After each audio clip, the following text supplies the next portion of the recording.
Assalamualaikum everyone, welcome back to my channel Hamsia Study. எல்லாரும் எப்படி இருக்கீங்க? அல்ஹம்துலில்லாஹ் நானுமே நல்லா இருக்கிறேன். இன்னைக்கு ரெசிபி பார்த்தீங்கன்னா சிம்பிளா நம்ம வீட்டிலேயே நம்ம கிட்ஸுக்கு ஈவினிங் டைம்லயும் செஞ்சு கொடுக்கலாம். அது மாதிரி பிரேக்ஃபாஸ்டா கூட நீங்க செஞ்சு கொடுக்கலாம். ரொம்பவுமே டேஸ்டியா இருக்கும். ட்ரை பண்ணி பாருங்க.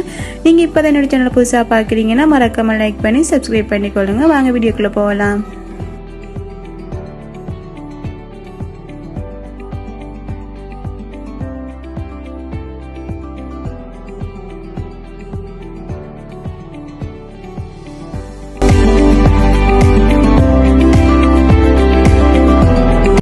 ஒரு கப் பால் சேர்க்கிறேன். பால் இளம் சூடான பாலாக சேர்த்துக்கொள்ளுங்க.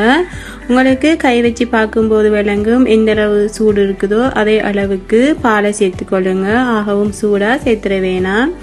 இதோட 1/4 கப் சீனியும் சேர்க்கிறேன். இதோட சேர்த்து 1 டீஸ்பூன் ஈஸ்டும் சேர்க்கிறேன். ஈஸ்ட் புதுசாக இருக்கிற மாதிரி பார்த்து சேர்த்துக்கொள்ளுங்க. அப்போ தான் ஈஸ்ட் நல்லா ஆக்டிவ் ஆகி வரும். சேர்த்ததுக்கு அப்புறமா இதை ஒரு 5 நிமிஷம் அப்படியே ரெஸ்ட் பண்ண விடுங்க.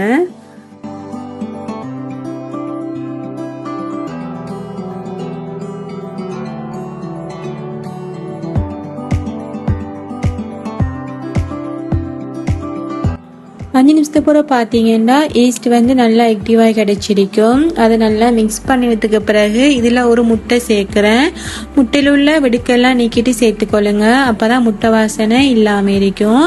இதோட 1/4 டீஸ்பூன் உப்பு, 1 டேபிள் ஸ்பூன் ரீஃபைண்ட் ஆயிலும் சேர்த்து நல்லா மிக்ஸ் பண்ணி எடுத்துக்கொள்கிறேன்.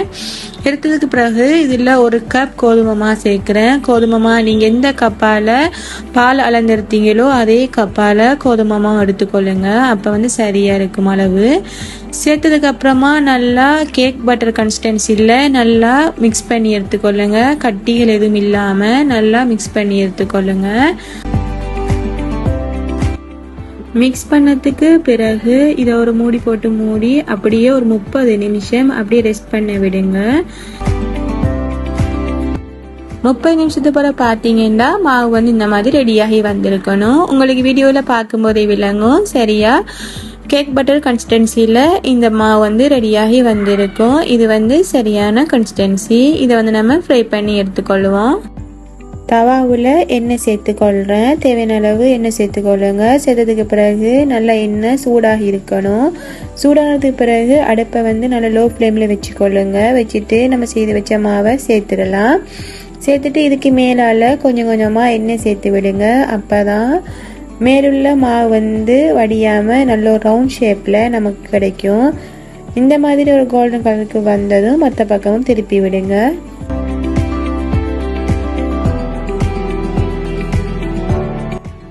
ஃப்ரை பண்ணும்போது இந்த மாதிரி எல்லா சைடையும் திருப்பி விடுங்க. அப்போ தான் நல்ல ஒரு கோல்டன் கலருக்கு வரும். அது மாதிரி உள்ளுக்குள்ளேயுமே நல்லா வெந்து வரும்.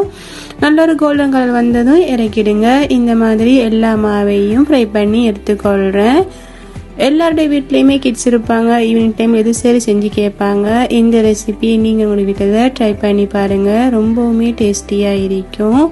நீங்கள் இப்போ தான் என்னோடய சேனலை புதுசாக பார்க்குறீங்கன்னா மறக்காமல் லைக் பண்ணி சப்ஸ்கிரைப் பண்ணிக்கொள்ளுங்க. நான் இன்னொரு நல்ல ஒரு ரெசிபியில் உங்களை சந்திக்கிறேன். தேங்க்ஸ் ஃபார் வாட்சிங்.